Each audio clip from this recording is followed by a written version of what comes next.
upward strike.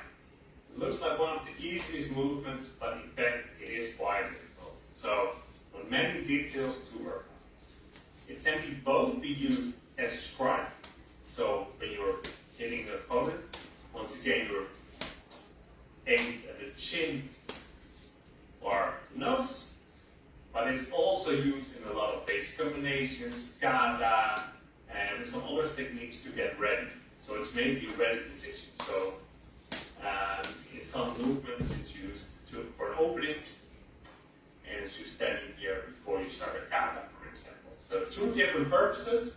The execution is mostly the same. So important aspect, it should balance. I see a lot of times that it's hanging behind the shoulder, but it should balance. You see the black yellow part, that part is balancing on top of my upper arm. My upper arm is mostly horizontal, this part is mostly horizontal, and this part, the part that I'm not holding, is diagonal. So this motion, it's balancing. Now let go of it a little bit, and then grab it with my other hand. Then I strike it out. Same position, goes through the center into the other arm. Once again, you see here, it's balancing, it's not hanging behind my shoulder. So that's really important. Grab it again. Here. Also, you see that it's pretty much motionless when I catch it. So it's not bouncing a couple of times. So that's something you try to get. Make sure it's like still, without motion, and then you grab the arm. And then, so a few times from the side.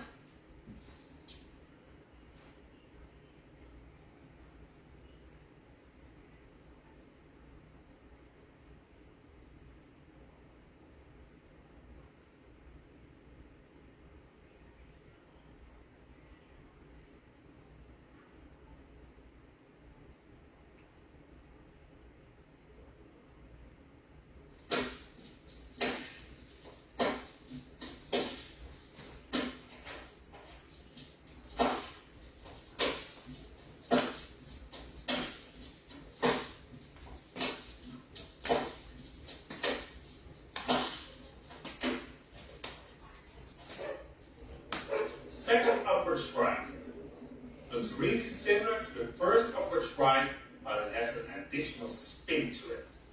The spin is in the center in front of your chest. So when you make that spin, make sure it's centered and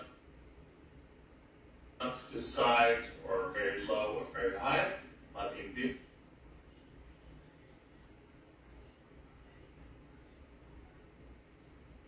Second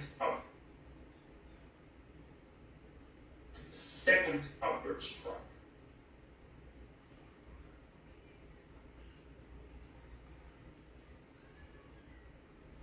The third upward strike.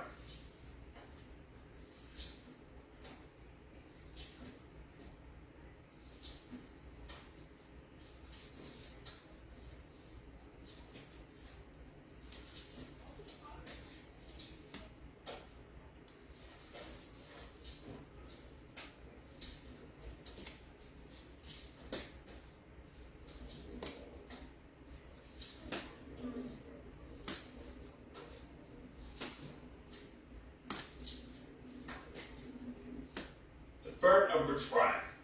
It looks like one of the easiest movements, but in fact it is quite difficult. So there are many details to work on.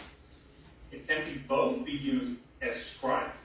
So when you're hitting the opponent, once again you're aimed at the chin or nose, but it's also used in a lot of basic combinations, kata, and some other techniques to get ready.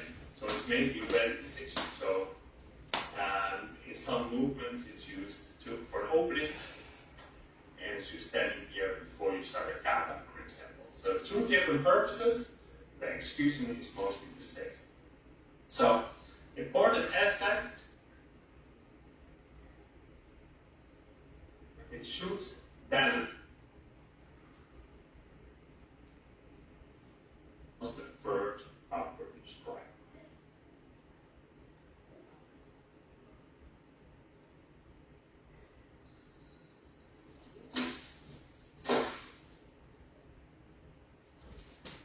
fourth upward strike. It looks pretty similar to the second upward strike, and a lot of parts are indeed the same. But there are also some differences, which I will explain in this video. So the ending position is the same, because you will catch it like this again. This horizontal, the upper part horizontal, the lower part goes vertical. But the part where you make the spin is very different. Also the part where you target your opponent. With the second upward strike, you make sure you go through the center, aimed at the chin, and the spin is made in front of your chest.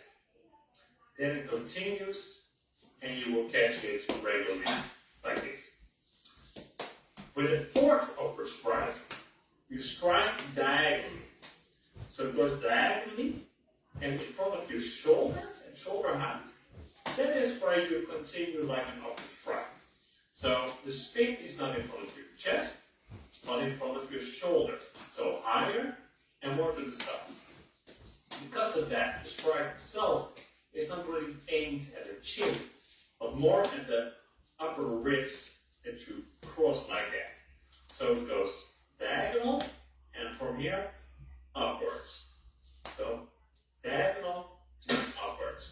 Diagonal, upwards. So you stop at shoulder height, and from there, strike it in like a regular first upward strike. So diagonal, up. Diagonal, up. So the spin is not in front of your chest, and in front of your shoulder. And the target of your strike is not under the chin, but mostly the upper ribs. So, a few more times.